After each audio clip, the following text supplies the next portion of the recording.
बावजूद 44% लोग खुले में ही टॉयलेट जाते थे। लेकिन क्यों? Well, sanitation quality, use, access and trends यानी कि स्क्वाड के 2014 से लेकर 15 के सर्वे के दौरान ये बात सामने आई कि ज्यादातर लोग जो खुले में शौच करते हैं उन्हें ये लगता है कि खुले में डिफिकेट करना उनके लिए और उनके परिवार के लिए उतना ही हेल्दी है जितना कोई टॉयलेट में जाना। अब इस सोच की हेलो एवरीवन, कैसे हैं आप सब? उम्मीद है आप सब ठीक ठाक होंगे। मेरा नाम है अहमद और मैं हूँ फिल्जा अहमद। फ्रेंड्स, हमने इंडिया के ऊपर बहुत सी ऐसी वीडियोस बनाई जिसके अंदर हमने इंडिया की बहुत खूबसूरत शहरों को देखा, बहुत खूबसूरत रोडों को देखा, बहुत खूबसूरत बिल्डिंगों को देखा, बम्बई को देखा, हैदराबाद को देखा, बहुत इंडिया की मोस्ट ब्यूटीफुल प्लेसेस को देखा। जहाँ पे इतना सब कुछ हम खूबसूरत वीडियोस के ऊपर अपने रिएक्शन दे रहे थे, वहाँ पे हमें एक वीडियो नज़र आई आज से काफ़ी देर पहले, जिसके अंदर था कि इंडिया के अंदर कचरा कितना ज़्यादा है, why is India dirty, so dirty. तो तब हमने इस वीडियो को इग्नोर किया कि हमें लगा कि अभी ये वक्त नहीं है कि हम अपनी रिएक्शन इस वीडियो पर भी दे सकें, क्योंकि हमारी जो ऑडियंस है हमें समझ रही है, उनको पता चलना चाहिए हम क्या सोचते हैं, हमारी थिंकिंग क्या है, किस थिंकिंग को मद्देनज़र रखते हुए हम अपने रिएक्शन देते हैं। तो जब अब ये मेरे समझता था कि अब वो वक्त आ गया है कि इस वीडियो को भी देखा जाए, क्योंकि जहाँ पे इंडिया के खूबसूरत चेहरों को हम दिखाते हैं वहाँ पे कुछ रियलिटी बेसिस के ऊपर भी बात की जाए। हर मुल्क की अच्छी चीज़ें भी होती हैं, बुरी चीज़ें भी होती हैं। अगर आप हर चीज़ अच्छा ही दिखाते रहेंगे और बुरा नहीं दिखाएंगे तो इसका मतलब ये है कि आप गलत कर रहे हैं। इंसान को हमेशा रियलिटी को फेस करना चाहिए। तो आज हमने एक वीडियो निकाली है जिसके ऊपर हम रिएक्शन देने के लिए जा रहे हैं। उसके अंदर दिखाया जाएगा कि इंडिया के अंदर किन किन जगहों पे बहुत ज़्यादा गुर्बत पाई जाती है, किन किन जगहों पे बहुत ज़्यादा कचरा है और उसकी रीज़न्स क्या हैं। उनको देखकर हम अपने रिएक्शन भी आपसे देंगे और इस वीडियो का सिर्फ मकसद और ये मैसेज देना होगा कि ये बात मैं तुम लोगों को बताऊंगा, अभी नहीं बताता, ताकि तुम लोग पहले वीडियो देख लो, उसके बाद जो ट्विस्ट है वो बाद में बताता हूँ। तो इस वीडियो को करता हूँ प्ले, तुम लोग जल्दी से जाके चैनल को कर लो सब्सक्राइब, वीडियो को कर दो लाइक, साथ में लगा घंटी का बटन भी प्रेस करो ताकि वीडियो अपलोड होते साथ ही तुम लोगों तक टन टन की घंटी बज सके। तो इस वीडियो को करते हैं play, let's play the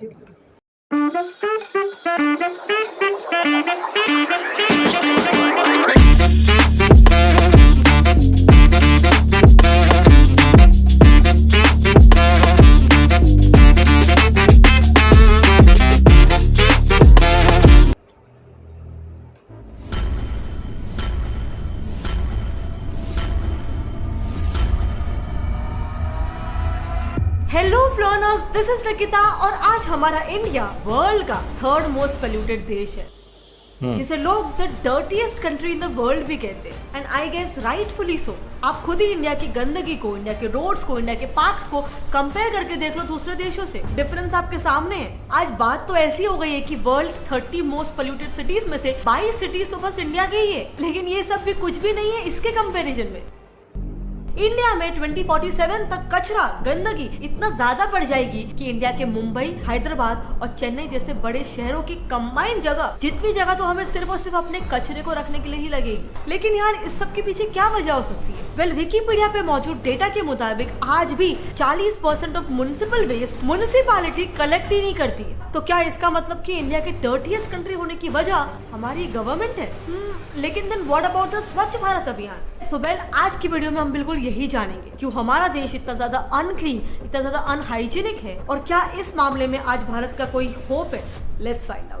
so well, India dirtiest country क्यों है? इस सवाल का जवाब जानने के पहले हमें सबसे पहले इंडिया के करंट सिचुएशन को जानना पड़ेगा। इंटरनेशनल चैरिटी वाटर एड के 2017 के रिपोर्ट के मुताबिक इंडिया के 56% पॉपुलेशन यानी 7,320 लाख लोगों के पास बेसिक सैनिटरी की सुविधा ही नहीं है। बीबीसी के 2014 के आर्टिकल के मुताबिक इंडिया के लगभग 550 मिलियन लोग, जो आज के यूएस की पूरी पॉपुलेशन से भी ज्यादा है, वो खुले में शौच करती है, खुले में डिफिकेट करती है। अब हालांकि ये नंबर आज 2021 में आधा हो चुका है, which is a very commendable job, पर आज भी इंडिया में जितने लोगों के पास मोबाइल फोन्स है उतने लोगों के पास टॉयलेट्स नहीं है। लेकिन अब सवाल यहाँ पर ये आता है कि क्या है इस गंदगी की वजह? सो वेल, इसका फर्स्ट रीजन है पोल्यूशन। अब यहाँ पर फ्लोनर्स, आपको ये वीडियो थोड़ा सा माइंड को ओपन करके सुनना होगा, क्योंकि मेरा ये वीडियो बनाने का इंटेंशन इंडिया को रिडिक्यूल करने का या उसकी बुराई करने का नहीं है, बल्कि हर देश की तरह इंडिया में जो प्रॉब्लम्स है उसे सबके सामने लाने का है। क्योंकि as we all know, problems अपने आप में सॉल्व नहीं होंगी। किसी भी प्रॉब्लम को सॉल्व करने का फर्स्ट स्टेप है कि वो प्रॉब्लम है, ये बात को एक्सेप्ट करना, ये बात को समझना। और आज हम इस वीडियो के थ्रू एग्जैक्टली वही करने वाले हैं। सो बात करते हैं इंडिया के डर्ट के रीजन नंबर 1 की, जो कि है पोल्यूशन।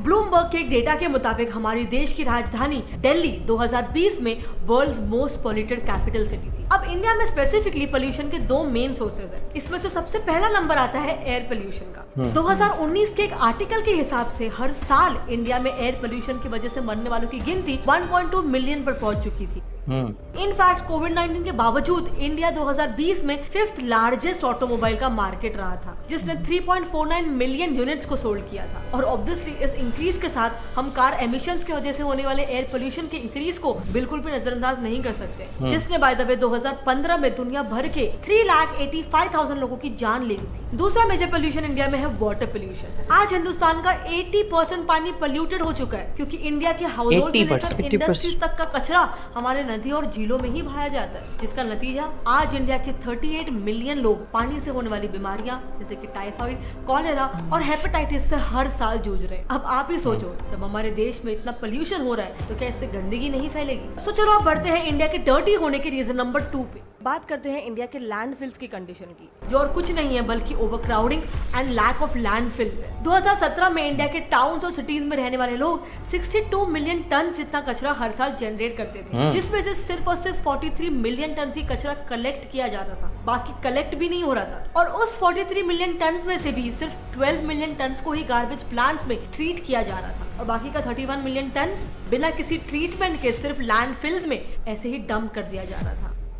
अब यहाँ पर एक्सपर्ट्स के मुताबिक इंडिया 2030 तक 165 मिलियन टन का कचरा जनरेट कर सकता है। तब हमारे ट्रीटमेंट प्लांट्स और लैंडफिल्स की हालत क्या होगी? और अगर बात करें इंडिया के लैंडफिल्स की, तो आज इंडिया के पास 1684 लैंडफिल्स है। लेकिन फिर भी, जो सुनने में तो बहुत ज्यादा लगते हैं, लेकिन फिर भी ये बहुत कम है, क्योंकि अगर दिल्ली के centre for science and environment की माने तो इन सारे सिटीज के लैंडफिल्स ओवरफ्लो होने की वजह से इनके पास कचरा फेंकने की कोई जगह ही नहीं बची है, जिसकी वजह से ऑब्वियसली ना कचरा अच्छे से कलेक्ट किया जा रहा है और ना ही उन्हें ट्रीट किया जा रहा है। अब अगर वेस्ट ठीक से कलेक्ट ही नहीं हो रहा तो उसमें गलती किसकी है? Well, reason number 3, government. अब इस पॉइंट की शुरुआत इंडिया के उन प्लान्स को जानकर करते हैं जो लाए तो जाते हैं पर अपनाए कभी नहीं जाते। सन 2000 में इंडिया के सुप्रीम कोर्ट ने इंडिया के हर शहर को वेस्ट मैनेजमेंट प्रोग्राम्स इंप्लीमेंट करने को कहा, लेकिन ऑब्वियसली उनके बाद पुअर फॉलोइंग की वजह से ये प्लान्स कहीं पे भी इंप्लीमेंट ही नहीं हुए। टू द पॉइंट कि आज 40% म्युनिसिपल वेस्ट तो शहरों से कलेक्ट ही नहीं होता है। यहाँ तक कि मेडिकल वेस्ट, जिसके कॉन्टैक्ट में आकर लोग बीमार तक हो सकते हैं, उन्हें तक नहीं हटाया जाता है। बट ये पहली बार नहीं है, आप खुद ही देख सकते हो कि गवर्नमेंट के लाए हुए एक्ट, रूल्स, प्लान्स और स्कीम्स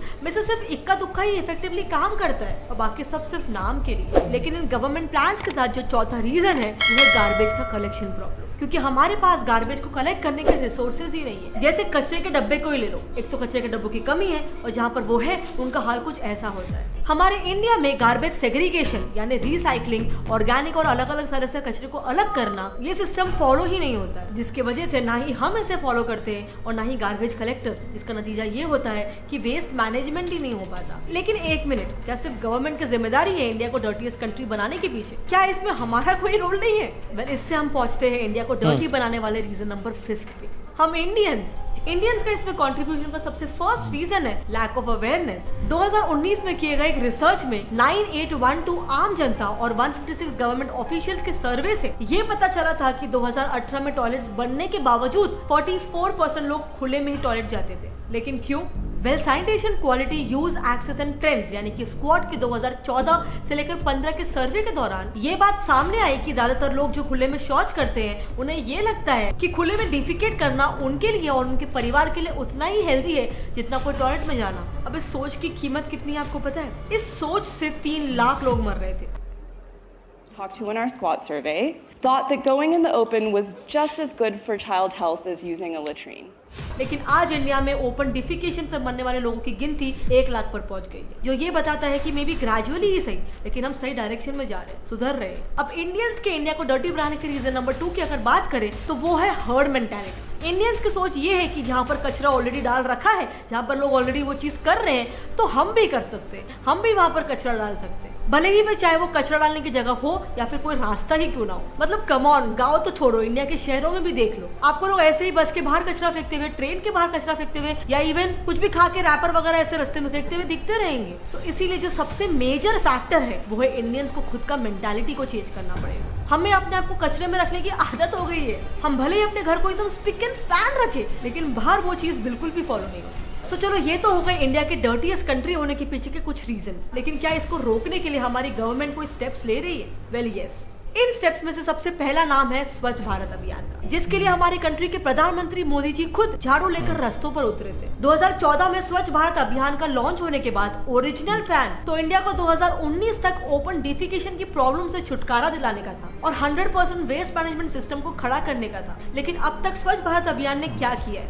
वेल, 2014 के लॉन्च के बाद इंडिया में 9.5 करोड़ टॉयलेट्स बनाए गए और 5,64,658 गाँवों को ओपन डिफिकेशन फ्री घोषित कर दिया गया। लेकिन ऑब्वियसली ये आंकड़ा 100% डिफिकेशन फ्री पहुंचने में थोड़ा टाइम और लगेगा और इसके पीछे भी कुछ रीजंस है। पहला रीजन है टॉयलेट्स का दूर होना। अब सिचुएशन ऐसी है कि गवर्नमेंट जो टॉयलेट्स बना रही है वो लोगों के घरों से दूर थे, जिसकी वजह से उन तक जाने और आने में और फिर वहाँ पे पहुँचने के बाद भी लाइन लगाकर उनका इस्तेमाल करने में लोगों को बहुत प्रॉब्लम्स आ रही थी और इसीलिए लोग टॉयलेट्स को नहीं पर अपने ओपन डिफिकेशन को कंटिन्यू कर रहे थे। दूसरा रीजन है गवर्नमेंट से पैसों का लेट मिलना। गवर्नमेंट ने हाउस होल्ड्स को टॉयलेट बन जाने के बाद पैसे देने की जो स्कीम रखी थी उसके मुताबिक पहले लोगों को अपने खुद के 12 से 15 हजार लगाकर टॉयलेट्स बनाने के बाद और जरूरी कागजात दिखाने के बाद ही उन्हें वो 12 से 15 हजार रुपए वापस मिलेंगे गवर्नमेंट से। लेकिन यहाँ पर प्रॉब्लम ये आ गई कि 2016 से लेकर 17 में एवरेज एग्रीकल्चर हाउस होल्ड की इनकम पर मंथ ही सिर्फ 8,931 थी। अब जो कमा ही 8,000 रुपए रहे हैं, 15,000 रुपए का टॉयलेट कैसे बनवाएंगे?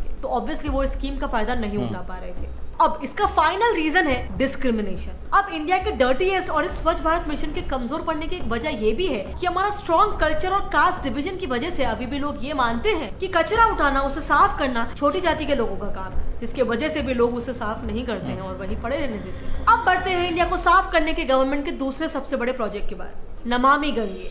इंडिया के लगभग 100 शहरों से बिना किसी गार्बेज प्लांट में ट्रीट किया हुआ कचरा सीधा गंगा के पानी में डाल दिया जाता था। अब इंडिया के 29,000 million litre per day generate होने वाले सुवेज और सिर्फ 6,000 million litre per day treat किए जाने वाले सुवेज के बीच में गंगा को बचाने का एक प्लान चाहिए था और जिसके लिए ही नमामि गंगे प्रोजेक्ट को स्टार्ट किया गया, जिसमें 310 प्रोजेक्ट सैंक्शन थे और 2020 के एक आर्टिकल के मुताबिक इंडिया के इस प्रोजेक्ट ने 310 में से 116 प्रोजेक्ट्स को 2020 की शुरुआत में ही पूरा कर लिया था, कंप्लीट कर लिया था, जिनमें से 2020 में कंप्लीटेड सूवेज प्रोजेक्ट्स का नंबर 46 था और अब 68 सूवेज प्रोजेक्ट्स कंप्लीट हो चुके हैं और कई हजार टॉयलेट्स बन चुके हैं। लेकिन गवर्नमेंट के इतने सारे इनिशिएटिव्स के बावजूद अगर हम आम नागरिक कचरे को ऐसे सड़कों में फेंकते रहेंगे, अपने एरिया में, अपने इलाके में ऐसी गंदगी करते बैठेंगे, गवर्नमेंट के रूल्स और पॉलिसीज को इम्प्लीमेंट नहीं करेंगे, तो इंडिया क्लीन कैसे होगा? अब हर चीज के लिए सिर्फ गवर्नमेंट को तो दोषी नहीं करार सकते ना। क्या अगर गवर्नमेंट टॉयलेट्स बनवाए लेकिन कोई उसमें जाए ही ना? क्या अगर गवर्नमेंट सड़कों को पेंट करे, उनमें ग्राफिटीज बनाए, उन्हें ब्यूटीफुल बनाए और कोई उस पर पान थूक दे? अब क्या इस सब में हमारी कोई जिम्मेदारी नहीं बनती? क्या हर चीज सिर्फ गवर्नमेंट के ऊपर ही थोपी जा सकती है? Well, I don't think so. यहाँ हमें जरूरत है इस प्रॉब्लम के बारे में अवेयर होने की और उस पर अपने लेवल पर कदम उठाने की। अरे गांव तो छोड़ो, शहर के सो कॉल्ड पढ़े लिखे लोग तक आते जाते रास्ते में ऐसे थूक देते, कचरा फेंक देते। वो गवर्नमेंट का मंत्रा है ना, हमें बीमारी से लड़ना है, बीमार से नहीं। वेल, इस सिचुएशन में मेरा ये मानना है कि हमें बीमार से ही लड़ना है। वो इंसान जो दिमाग से बीमार है, ऐसी गंदगी फैला रहा है, उससे लड़ना है, उसे अवेयर बनाना है, उसे समझाना है, वरना उसकी ये बीमारी ऐसे ही करके पूरे भारत को खा जाएगी। सो अगर आप मेरी इस बात से एग्री करते हो, आपको इस वीडियो में कोई बात लगती है, तो इसे जितना हो सके अपने फ्रेंड्स और फैमिली में शेयर करो। इस इशू पे अवेयरनेस क्रिएट करने में मेरी हेल्प करो और अगर आपको ये वीडियो पसंद आए तो इसे लाइक कर दो और नीचे कमेंट करके बताओ कि हम लोग as normal citizen of India अपने लेवल पर इंडिया को डर्ट फ्री रखने के लिए क्या कर सकते हैं। अगर आपको मेरा ये वीडियो पसंद आया और आपको ऐसे ही और इन्फॉर्मेशनल वीडियोस देखनी है तो इस चैनल गेट सेट लर्न को सब्सक्राइब कर दो और वो नीचे दिया गया बेल आइकन पे दबाना है तो ऑलवेज का ऑप्शन ऑन, वरना आप लर्न की नेक्स्ट वीडियो की नोटिफिकेशन को मिस कर दोगे। मिलते हैं अगले वीडियो में, तब तक के लिए कीप लर्निंग, कीप ग्रोइंग। जय हिंद। तो फ्रेंड्स, ये थी आज की वीडियो जिसके अंदर इंडिया के अंदर जो कचरा है उसके मुतालिक हमें बहुत कुछ ऐसी चीज़ें जानने को मिली और रीजंस भी जानने को मिली कि बेसिकली वो गार्बेज क्यों है, इंडिया इतना ज़्यादा गंदा क्यों है। इस वीडियो को बनाने का मकसद कहीं भी हमारा ऐसा नहीं था कि इंडिया के लिए हम कुछ गलत नेगेटिव सोच रख सकें या कुछ ऐसा बात कर सकें कि जो आप लोगों को दुख पहुँचाए या आपको बुरी लगे। मैंने ये स्टार्टिंग में कहा था आप सबसे कि इस वीडियो को जो बनाने का मेन मकसद था वो एक मैसेज देना भी था। जैसा कि इस वीडियो में बताया गया है कि काफ़ी ज़्यादा लैकनेस गवर्नमेंट की है, लेकिन मैं समझता हूँ उससे ज़्यादा कसूरवार कहीं ना कहीं पे हम लोग भी हैं। अगर हम भी अपना काम अच्छे से करें, अपना गार्बेज को अच्छे से फेंकें, डिस्पोज करें, जहाँ पे उसकी जगह है वहाँ पर फेंकें, जो बाहर रोड्स के ऊपर हम टॉयलेट्स को यूज़ नहीं करते और यूरिन पास कर देते हैं वही प्रॉपर टॉयलेट्स में जाके करें, तो इंडिया की भी काफ़ी ज़्यादा जो पोल्यूशन के मसाइल हैं वो कम हो सकते हैं। तो फ्रेंड्स, एक मैसेज ही आप सबके लिए मेरी तरफ से होगा कि मेरे ख्याल से कि जितना आप खुद अपने घर को साफ रखते हैं उतना अपने मुल्क को भी साफ रखिए, क्योंकि मुल्क भी हमारा अपना है। और जैसे हम अपने घर का एक बेडरूम साफ रखते हैं, अपना लॉन साफ रखते हैं, इस तरह हमें रोड्स को भी साफ रखना चाहिए, ताकि आगे बढ़ने के लिए ये चीज़ें सब बहुत ज़्यादा इंपॉर्टेंट होती हैं। तो इसी के साथ फ्रेंड्स, पूरी उम्मीद करते हैं कि हमारी आज की वीडियो आई होगी आपको बहुत ज़्यादा पसंद, और अगर आप चाहते हो इसी तरह आपकी बताई गई वीडियोस पर हम अपने रिएक्शन लाते रहें तो जल्दी से कमेंट बॉक्स में ज़रूर बताना। साथ में चैनल को करना सब्सक्राइब, वीडियो को करना लाइक, साथ में लगा घंटी का बटन ज़रूर प्रेस कर देना ताकि हमारी नई आने वाली वीडियो सबसे पहले आप तक पहुँच सके। आखिर में बस इतना ही कि अपना रखिएगा ढेर सारा ख्याल। मिलेंगे आपको ऐसी नेक्स्ट वीडियो में, तब तक के लिए टेक केयर।